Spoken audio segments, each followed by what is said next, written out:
They fired him on his 70th birthday, without applause, without a handshake, without even a goodbye. Just an email that said, "Your skills no longer align with the company's direction." 52 years of loyalty were erased in one click.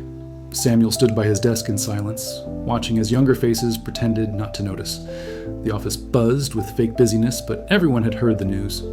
Ethan, the newly promoted vice president, smirked as he walked past. "Nothing personal, sir," he said coldly, "but we're moving into a faster age. You should enjoy retirement." Samuel forced a polite smile. "Retirement is for people who are done learning," he replied quietly, but Ethan had already turned away. Moments later, a security guard appeared, polite but firm, and asked for his badge. Samuel's hands trembled as he placed his few belongings into a small box, a nameplate, an old pen, a photo of his first team. When he reached the lobby, people avoided his eyes.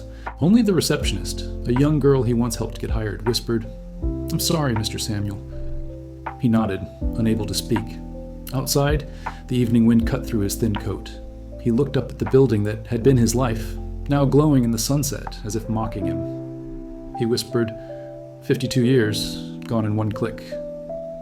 He took the bus home that night, clutching the box tightly, feeling like a stranger in a world he helped build. His apartment was small and quiet, filled with old furniture and older memories. He made tea, stared at his trembling hands, and wondered how a life could disappear so quickly. On the table lay a worn leather notebook, filled with sketches, diagrams, and formulas he had created over decades. Ideas that could have saved the company millions, but no one ever wanted to listen. "Too risky," they said. He laughed bitterly. Those same risky ideas were now the only thing that could save them. For the next few weeks, he wandered the city with no purpose, feeding stray cats, sitting by the park, watching people rush to jobs that would forget them too one day. Every time he passed by the company gate, he felt a sting in his chest. They had replaced him already. Young faces, expensive suits, shallow smiles. One morning, while buying groceries, he overheard two men talking. "You hear about the factory?" one said.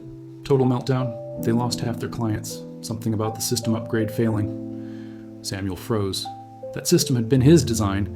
He had warned them never to alter its foundation without his notes. They didn't just ignore him, they deleted his files the day he left. That night, his phone rang for the first time in weeks. The caller ID was blocked. A nervous voice spoke. "Mr. Samuel, this is Laura from the executive office. The company's in crisis. The CEO wants to meet." Samuel almost laughed. "Now they remember me?" The next morning, a black car pulled up outside his building. The CEO stepped out, looking exhausted. "Samuel," he said, "we made a mistake. The system's collapsing. We need you back." Samuel crossed his arms.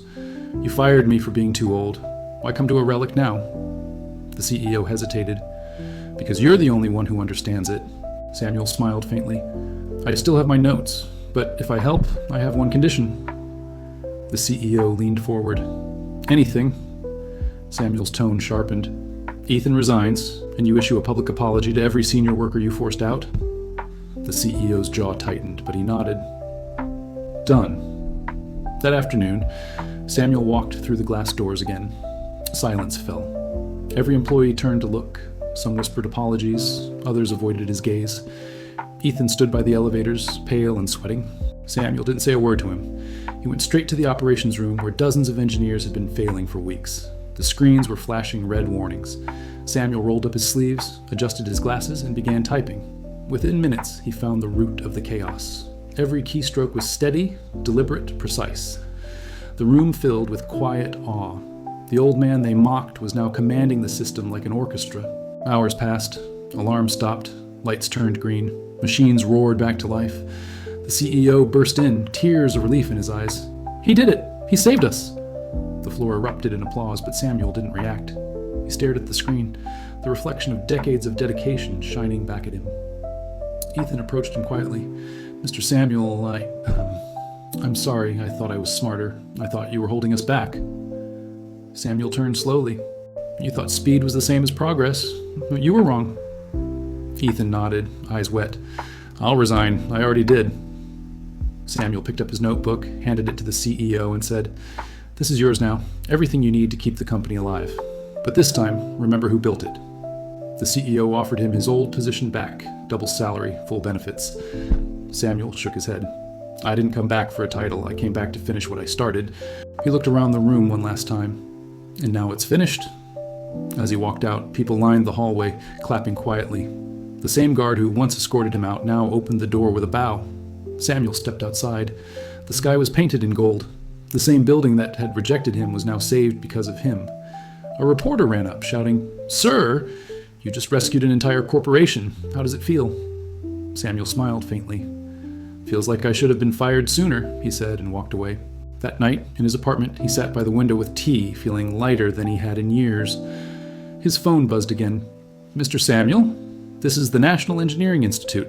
We'd like you to teach. Your work has inspired us." Samuel chuckled. "Teach? At 70? The voice replied, "Yes, sir.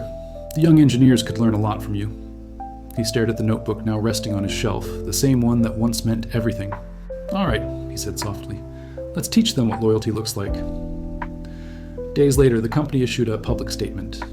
"We honor the legacy of Samuel Wright, whose dedication saved our future." Ethan resigned officially, his name erased from the leadership board. The world moved on, but the story spread. The old man who saved his company after being fired? People called him a hero, but Samuel never thought of himself that way. He kept living quietly, teaching, mentoring, walking to the park every evening to feed the same cats. One afternoon, Ethan appeared at the park bench holding an envelope. He looked thinner, humbled. "Mr. Samuel," he said, "I came to thank you. You had every right to let us fall, but you didn't. I'll never forget that." Samuel looked at him for a long moment, then said, "Pride destroys faster than failure ever will. Remember that." Ethan nodded, tears in his eyes. He left the envelope on the bench and walked away. Inside was a short note. "I'm learning from your example. Thank you for not giving up on us." Samuel smiled. The next morning, a newspaper headline caught his eye. "Retired engineer inspires national education reform. A story of experience over youth." He folded the paper neatly and set it aside. He didn't need recognition. His peace was knowing he'd left something behind that no boardroom could erase. That evening, as the sunset poured through his window, he whispered to himself, "They fired me at 70, but they'll remember me forever." And somewhere in the city, the lights of the company glowed once more, a monument not to money, not to youth, but to the man they called outdated, until the day he became irreplaceable.